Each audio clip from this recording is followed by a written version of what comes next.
제가 요새 뭐 이마트라든지 아니면 롯데몰 같은 곳에 가면 와인 코너를 점점 더 공들이고 있는 것 같더라고요. 보기 좋잖아요. 여기 매장 좀 때깔 좋은데? 저는 그래서 마트가 어렵다고 생각해요. 아, 예. 아예 무슨 말이냐면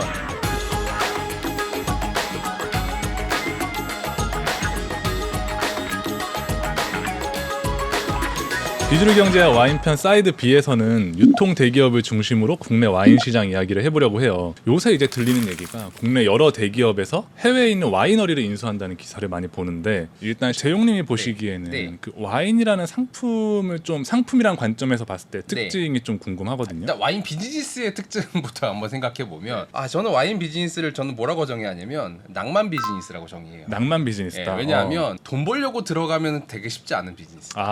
돈 벌려고 들어가기 좋은 비즈니스는 내가 일정 금액을 투입했을 때 어느 정도 상출이 기대되는 산업을 이제 재무적으로 괜찮은 비즈니스라고 하는데, 네. 와인은 일단 기본적으로 내가 얼마를 투입했을 때 얼마를 벌 수 있을지가 그렇게 명확하지 않은 것 같아요. 왜냐하면 날씨의 영향도 있고 네. 어떤 우리 인력들의 어떤 스킬적인 문제도 있고 브랜드가 되게 중요하잖아요. 근데 이 우리 전통 있는 명가라는 어떤 브랜드가 되게 중요한데 그걸 사람들한테 인정받기까지 굉장히 오랜 시간이 걸리니까 그래서 와인킹님이 어떤 와이너리에 투자한다는 것 자체도 낭만이다. 그러면은 물론 돈 벌려고 하는 거지만 낭만이다. 네. 재무적인 관점에서는 절대 안 할 비즈니스. 재무쟁이들은 접근하기 쉽지 않죠. 재무적인 낭만으로 들어가지 않죠. 예. 뭐 신세계, 롯데, 뭐 한화 이런 기업들이 이제 와이너리를 인수를 하려고 준비를 하고 있는데, 각각 좀 어떤 와이너리를 인수했는지 알려주실 수 있을까요? 이제 신세계 같은 경우에는 와인을 좋아하는 사람이라면은 누구나 아는 지역에, 그리고 와인에 관심이 좀 구체적으로 있는 사람이라면 저 와이너리, 유명한 와이너리. 네, 그런 생각이 들게 하는 와이너리를 비싼 돈을 주고 이제 구매를 했고요. 여기가 쉐이퍼 빈야드인가요? 예. 여기가 쉐이퍼 빈야드가 어느 정도로 유명해요? 미국인들 중에서 와인을 소비하는 사람들이라면 다 이름을 알만한. 이름 되면 알만한. 예. 뭐 하나는 나파밸리 세븐스톤즈인가요? 뭐 예. 이런 와이너리를 뭐 인수했다고 하더라고요. 예. 이것도 유명한가요? 아니요. 그럼 이것도 아닌가요? 다만 그 와인을 생산하는 생산지는 유명하죠. 생산지는 그쵸? 나파밸리. 예. 예. 혹시 재용님 나파밸리 갔다 와보셨어요? 저는 가봤죠. 그러니까 저는 그게 가면 무슨 풍경이 펼쳐져 있는지도 좀 궁금한데, 네. 무슨 풍경이 펼쳐져 있어요, 나파밸리에? 미친 듯이 포도가 많습니다. 그냥 줄창 포도밭이에요? 네. 그래요? 미국에서 이제 포도가 제일 많이 생산되는 데가 이제 캘리포니아 네. 지역인데 네. 그 중에서도 나파밸리는 되게 소규모예요. 지역이에요? 네네. 비중이 그렇게 크진 않은데 네. 나파밸리에서 생산되는 포도밭의 크기가 서울시 면적의 한 30%는 된다고 하더라고요. 그럼 그 지역이 다 포도밭이라고 그냥 봐도 차 타고 되는 달리면 거예요? 1시간 내내 포도밭이에요. 아. 그리고 중간중간 집이 하나씩 띄엄띄엄 있어. 거기가 와이너리인 거야.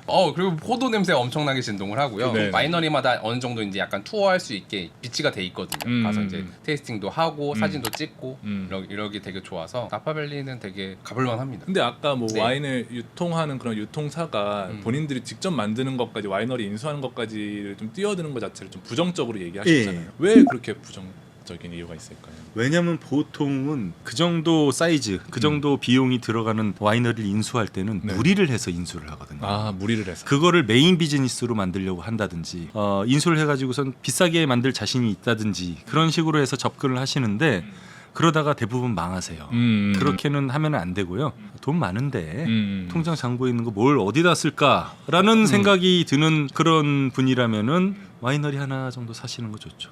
저는 그런 게 아니라 네네네. 저는 꿈을 실현하기 위해서 네네네. 와이너리를 찾고 있습니다. 뭐 기업 입장에서도 꿈의 실현일 수도 있겠네요. 그렇죠. 근데 되게 비싸게 주고 샀다라고 생각을 하세요. 굉장히 비싸게 주고 샀어요. 와인킹님이 생각을 하시기에도. 네. 재용님한테 네. 좀 궁금한데. 일단 비싼데요. 제가 네. 재무제표를 찾아봤어요. 실제로 쉐이퍼 빈야드를 산 기업이 이제 이마트의 종속 기업인 신세계 프로퍼티라는 기업을 신세계 통해서 프로퍼티. 샀거든요. 네. 신세계 프로퍼티의 주석을 살펴보면 2022년 2월 15일자 기준으로 3,077억 원을 주고 샀어요. 3천억. 딱 주고 네. 근데 그 쉐이퍼 빈야드의 그 당시 유형 자산이라고 할 수 있는, 그러니까 유형 자산이 보통 토지 건물을 합쳐서 유형 자산이라고 하는데 그게 한 1,100억이에요. 그리고 재고 자산이 한 600억 원어치 있었어요. 뭐 오크통에 뭔가 많이 들어 있었나 봐요. 네.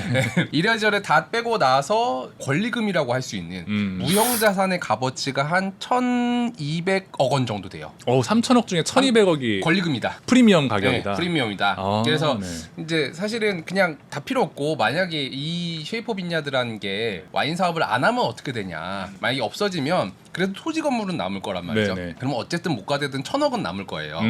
그러면은 결국은 이 쉐이퍼 빅야드의 영업 가치를 한 2,000억 정도는 봤다는 건데 2,000억이라는 기업 가치는 못해도 따박따박 연에 200억 정도는 버는 기업이면 2,000억 정도 밸류가 나와요. 네네네. 그러면 200억 정도를 벌려면 어떻게 해야 되냐면 아까 제가 와이너리 괜찮은 와이너들의 영업이익률이 한 25% 정도 나온다고 했거든요. 네네. 그러니까 따박따박 200억씩 영업이익이 나오려면 매출액 한 800억 정도 나와야 돼요. 근데 작년에 주석 보면 이제 쉐이퍼 빅야드를 포함하고 있는 이제 스타필드 프로퍼티라는 기업이 1년에 매출액을 291억을 얻거든요. 291억? 아직 갈 길이 좀 많이 먼데 과연 이 회사가 매출액을 2배 혹은 3배 정도는 벌어야 될 건데 이거보다 3배를 벌 수 있을까? 즉 비싸게 주고 샀다. 둘째는 이제 이 와이너리에 매입한 이마트의 상황이 안 좋아요. 네네. 지금 이마트의 재무제표 2023년 기준으로는 벌어들인 영업이익으로 이자 비용을 감당하기도 어려울 정도로 지금 상황이 안 좋거든요. 쉽게 말해서 지금 3천억 주고 샀으면 대충 한 150억 정도는 따박따박 이자를 내야 돼요. 10년이면 이자로만. 10년이면 1,500억이거든요. 네네네. 그거 땅값 오르는 것보다 이자 내는 게 더 클 수도 있다. 내 연봉이 예를 들어 5천만 원인데 1억짜리 차를 산 느낌. 이런 느낌이에요. 그렇기 때문에 이게 경제적인 선택이었는지는 잘 모르겠다가 제 판단이죠. 회계사님의 뇌가 정말 매력적이네요. 아, 네. 숫자 계산을 하시는 게 그러니까 와이너리 얘기를 좀 중심으로 했는데 개별 기업 안에서 네. 와인 유통 관련한 얘기를 좀 해보면 좋을 것 같아요. 그러니까 유통의 선두주자가 역시 좀 이마트인데 네. 이마트의 상황은 뭐 아까 안 좋다고 하신 것 같고 네. 다른 기업들은 어떤가요? 유통 관점에서? 유통 관점에서 이제 중요한 거는 수입사 쪽이거든요. 이제 롯데 칠성, 뭐 신세계, L&B, 뭐 현대 그린푸드 뭐 이런 쪽일 것 같은데 대기업 중에 이제 와인 수입을 제일 많이 하는 회사가 신세계 L&B예요. 네. 우리나라 이제 와인 수입사 중에 이제 제일 큰. 높은 점유율을 가지고 있는데 네. 신세계 L&B 같은 경우는 이제 2022년 이제 작년 말 기준 매출액이 한 2,063억이고요. 그리고 영업이익이 한 100억 정도. 100억 사실 막 정도. 엄청 많이 남기진 못합니다. 한 뭐 5% 정도. 음. 근데 2021년에는 1999억이었거든요. 거의 성장도 없었고 2021년부터 22년까지 그냥 어느 정도 이제 상태 유지만 하고 있는 상황으로 일단은 보여져요. 그게 왜 그러냐면 사실은 2021년, 22년이 우리나라 와인 시장에서 피크였어요.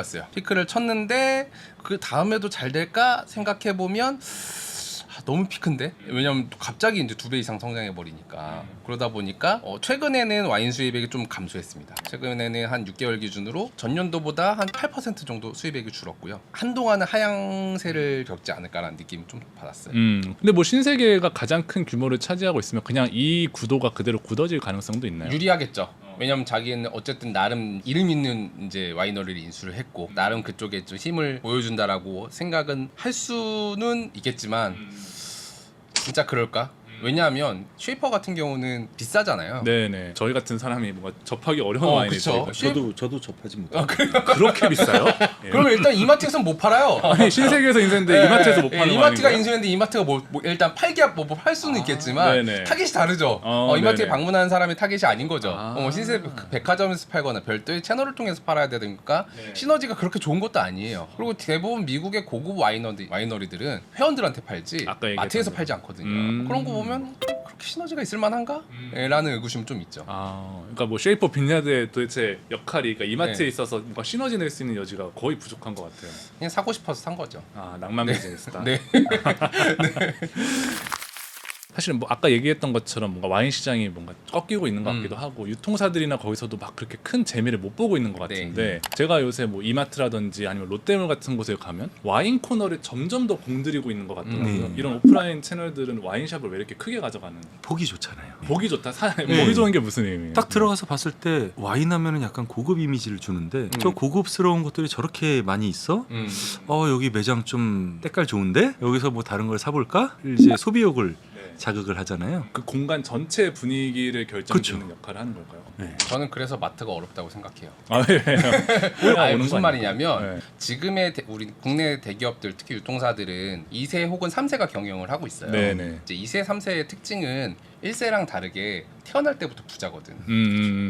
고급 와인을 먹고 자랐을 가능성이 높아요. 그러다 보니까 입맛이 고급이 됐겠죠. 그러다 보니까 자꾸 이제 비싼 와인에 눈이 들어가고 내 이름의 어떤 와이너리, 내 이름의 와인이 나왔으면 좋겠다라는 마음을 품었을 텐데 문제는 마트, 특히 롯데마트, 이 마트와 같은 마트 같은 경우는 가성비가 정말 중요한 비즈니스란 말이죠. 네네. 적절한 가격에 괜찮은 퀄리티의 제품을 많이 갖다 놓으면 소비자들 줄을 서는 비즈니스인데 와인은 그거랑은 조금 달라요. 물론 또 커클랜드 와인 같은 것도 있지만 우리 국내에서는 규모의 한계 때문에 커클랜드를 만들 수는 없고 네. 결국 와인이 가성비 상품이냐라고 했을 때는 아마 싼 거는 비지떡일 가능성이 높단 말이죠. 그럼 와이너리 면적을 넓히는 거는 아 이게 할인마트 가서 내가 진짜 온라인에서 살 수 없는 싼 물건을 괜찮게 픽해야지라고 했을 때 와인이 과연 그 할인마트의 비즈니스랑 맞는 프로덕트냐라는 측면에서 보면 의구심이 있는 거죠. 그러니까 위스키는 제가 공감이 됐어요. 왜냐면 위스키는 보통 사는 사람의 목적이 명확해. 나 조니 워커 사러 가야지. 맥켈란 12년 사러 간다. 그러면은 그걸 사기 위해서 마트 간 김에 채소도 사고 이럴 텐데 와인은 내가 뭘 사러 갈지도 모르겠는데 그거를 사러 마트를 갈까? 그러면 결국 회사의 어떤 성장 전략과 진짜 필요한 코어 역량과 언밸런스가 요즘 할인마트에서 발생하고 있다. 저는 그렇게 생각했어요. 네. 뭐 와인캔이 보시기엔 어쨌든 좋은 와인을 좋은 공간에서 만날 수 있는 그런 폭이 넓어진다는 측면에서는 결국 좋다고 볼 수 있을까요? 저처럼 와인 일을 하는 사람한테는 좋죠. 와인 일을 하는 사람한테는 좋지만 어떻게 보면은 이제 동네에 마트가 있는데 그냥 대충 차려입고 가도 뭐 당근 하나 감자 하나 사오던 사람이 어느 날 갑자기 마트 앞에 막 와인셀러가 쫙 진열돼 있고 그러면은 행사에 아 이거 내가 들어가도 되나라는 네. 생각이 들 수도 있을 것 같아요. 그러니까 예. 마트가 점점 고급화되고 있는 건 맞아요. 그게 어떻게 보면은 지금 마트의 가장 어려움이 아닌가.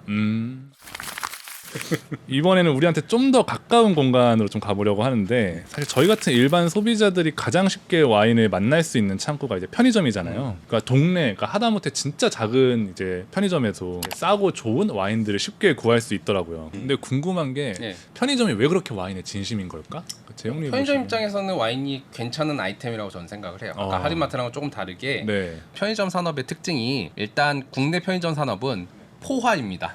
이미 꽉 찼어요. 우리 숫자 안 봐도 우리 알잖아요. 네, 뭐 한 건물에 3개씩 있어요. 이미 포화야. 네. 이미 포화기 때문에 매출액 늘어나는 속도도 변변치 않고 그래서 이제 편의점들의 본사의 가장 큰 숙제는 뭐냐면 객단가를 높여라 해요. 원래는 성장기였을 때는 야 네가 매장 1등이야 내가 매장 1등 그 매장 수로 싸웠는데 지금 매장은 어디 가나 꽉 찼단 말이죠. 네네. 그래서 어떻게든 한 명이 왔을 때 구매하는 객단가를 높일 거냐인데 그런 측면에서 보면 와인이 되게 괜찮은 아이템이죠.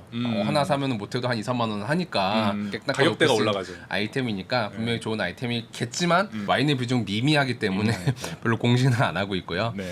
워낙 취급하는 품목이 많기 때문에 네. 와인의 비중을 따져볼 수는 없을 것 같아요. 뭔가 이 구도에서 어떤 좀 전략 중에 하나로 쓸만하지만 그렇게 막 파워풀하진 않다. 그렇죠. 와인킹님도 편의점에서 와인을 좀 사시나요? 편의점에서 잘 안 삽니다. 잘 안 사세요? 예, 재미가 없어요. 재미가 어. 없다. 예, 비비노 4.0 이상의 점수를 받은 비슷한 와인들을 갖다가 모아놓은 듯한 느낌. 다양성이 예. 없다. 와인에 있어서 가장 큰 매력은 음. 제가 항상 얘기하는 건데 다양성이거든요. 음. 재미가 있어야 되거든요. 오늘 저녁 때 양꼬치를 먹으러 가고 내일은 저기 삼겹살을 먹으러 가는데 그 상황에 따라서 그 먹는 음식에 따라서 다른 와인들을 이제 갖고 가고 싶은데 네. 맨날 가면은 비슷한 와인들이에요. 음. 그러니까 저는 가서는 살 일이 없죠. 어떻게 보면 이제 진열장의 크기가 크지 않다 보니까 이제 리스크가 낮은 제품을 선택을 할 수밖에 없을 것 같아요. 몇 개 못 넣는데 그러니까 비비노 점수 가성비 대비해서 비비노 점수 높은 거 위주로 탁탁탁탁 깔아놓으면 어떻게 보면 고객은 이제 편의점을 슬리퍼 신고 자주 방문해야 되는 곳이다 그쵸, 보니까 그러면 이제 편의점을 방문하는 고객 입장에서는 그냥 우유 사러 갔다가 와인도 같이 사올 수 있는 비즈니스 측면에서는 되게 괜찮을 거라고 봐요. 약간 편의점에 있는 여러 와인들 뭐 보시면서 이렇게 보긴 하지만 위급할 때 이제 네. 위급하시지만 네. 추천은 안 하시잖아요. 그럼에도 뭔가 추천하신다면, 그러니까 와인킹님이 위급한 상황에서 편의점 와인 하나를 골라야 된다.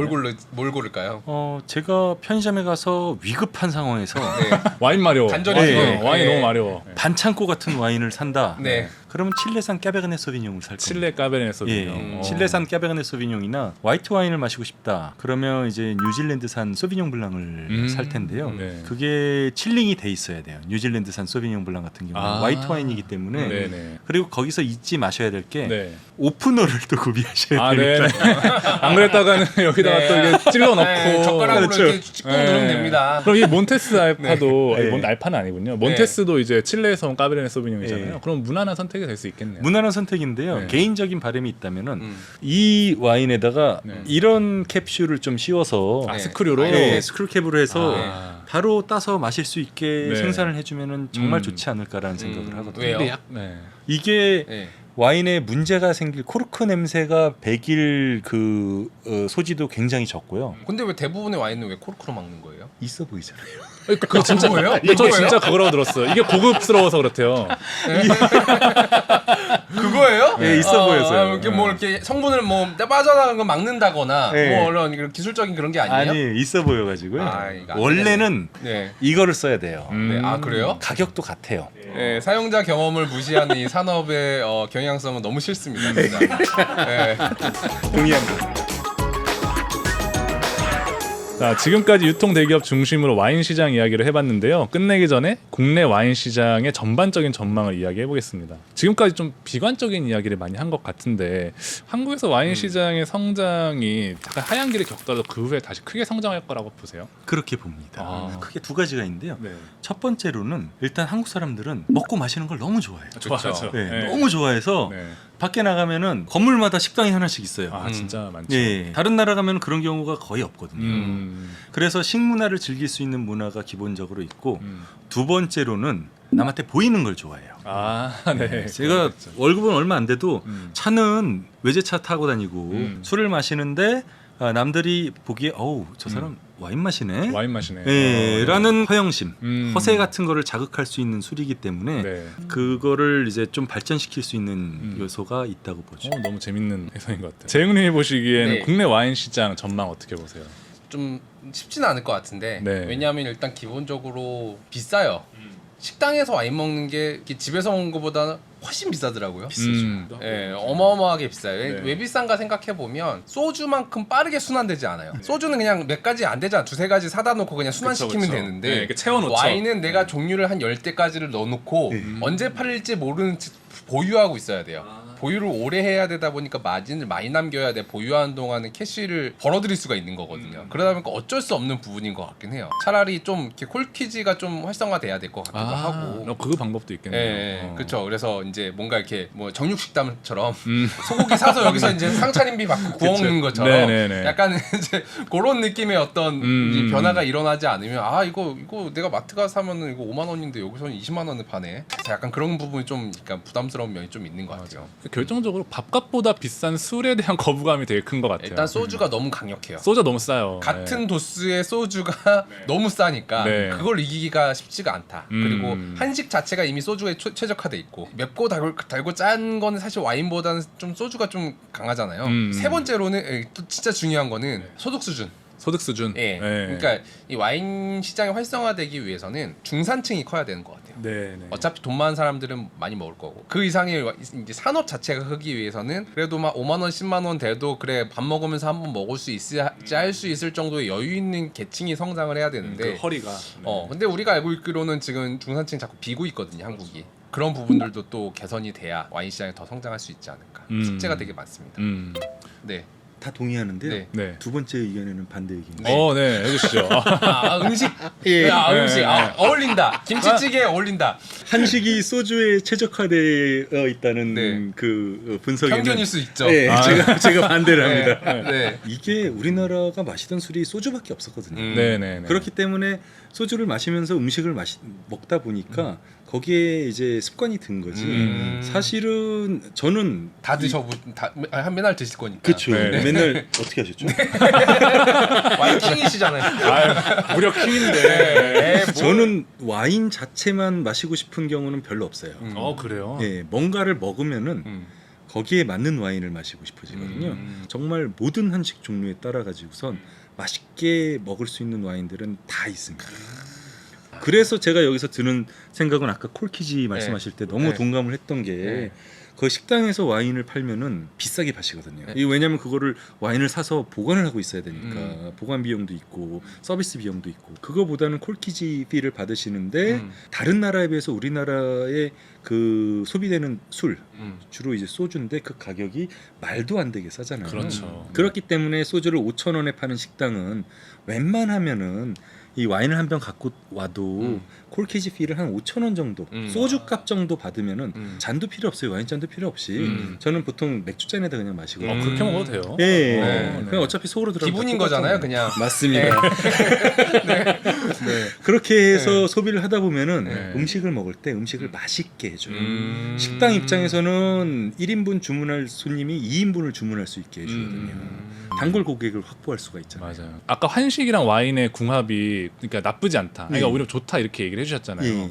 약간 그런 페어링을 하나 추천해 주실 수 있을까요? 저는 와인이랑 순대랑 같이 해서 잘 순대? 먹거든요. 아 순대 같은 경우에는 스페인에서 생산되는 가르나차라는 품종이 있거든요. 아, 네네네. 예, 가르나차. 오크 숙성을 하지 않은 가르나차 품종 스페인산의 와인을 드시면은 굉장히 좋아요. 순대, 가르나차. 정말 네. 네. 김치찌개 같은 경우에는 특히 돼지고기 들어간 약간 네. 뜨끈한 김치찌개 같은 경우에는요. 네. 칠레산 까베르네 소비뇽인데 오크 숙성을 해서 약간 기분 나쁜 느끈한 그 느낌이 드는 싸구려 칠레산 까베르네 소비뇽이 있거든요. 아, 네네. 그런 거랑 같이 드시면은 돼지고기의 기름기랑 느끈한 오크통의 느낌이랑 기분 나쁠 듯 기분 좋을 듯 조화가 되면서 기분이 결국은 좋아져요. 네네. 그러면서 와인에 산미가 있기 때문에 네. 김치찌개 한 숟가락 더 먹고 싶다라는 생각이 들게 아, 많아요. 되게 궁금해진다. 네. 친구인다, 친구요. 맛설명을 네. 네. 말씀하신 거 다 편의점에서 저렴한 거 추천해 네, 주세요. 찾아보면 네. 구할 수 있는 것들이네요. 저도 별 돈이 없어가지고요. 데일리로 마실 수 있는. 네, 데일리로 마실 수 어. 있는 거 한번 해보십시오. 오늘 비주류 경제학에서는 와인킹님과 와인 이야기 실컷 했는데요. 마지막으로 오늘 이야기 매듭 짓는 질문을 던져볼까 합니다. 글로벌로 봐도 독보적인 와인 유튜버이시잖아요. 앞으로의 포부가 좀 궁금해요. 저는 우리나라의 와인 시장이 전 세계에 있어서 메인이 아니거든요. 정말 비주류죠. 변두리 오고 변두리. 맞아요. 예, 네. 변두리인데 진짜. 거기서 우리나라가 갖고 있는 강점은 컨텐츠가 굉장히 강력한 강국이잖아요. 네. 그래서 와인의 컨텐츠를 얹어서 와인 자체만으로는 주류가 될 수 없지만 와인 컨텐츠로는 이제 주류가 될 수 있는 나라로 좀 만들고 싶다라는 그런 포부가 있죠. 그래서 와인을 마케팅하는 경우를 보면은 거의 항상 똑같아요. 어느 지역에 강이 아름답게 흐르고 있고요. 몇 대째 집안에서 네네. 근데 이제 조금 요새는 워낙 그 시대가 빠르게 변하고 있으니까 네. 사실 사용할 수 있는 채널이 많잖아요. 그러니까 와이너리를 인수해서 개발한다든지 와인의 판매에 있어서 어떤 화제성을 만든다든지 그런 것들을 이제 계획하고 생각을 하는 이유가 시청자들이 보셨을 때 맛보고 싶다, 즐기고 싶다라는 생각이 드시게 그렇게 만들고 싶은 거죠. 소비문화이면의 경제 이야기 비주류 경제, 오늘은 와인킹님과 국내외 와인 시장에 대한 이야기를 나눠봤고요. 저희는 다음 시간에 다른 주제로 돌아오겠습니다. 감사합니다. 감사합니다. 감사합니다.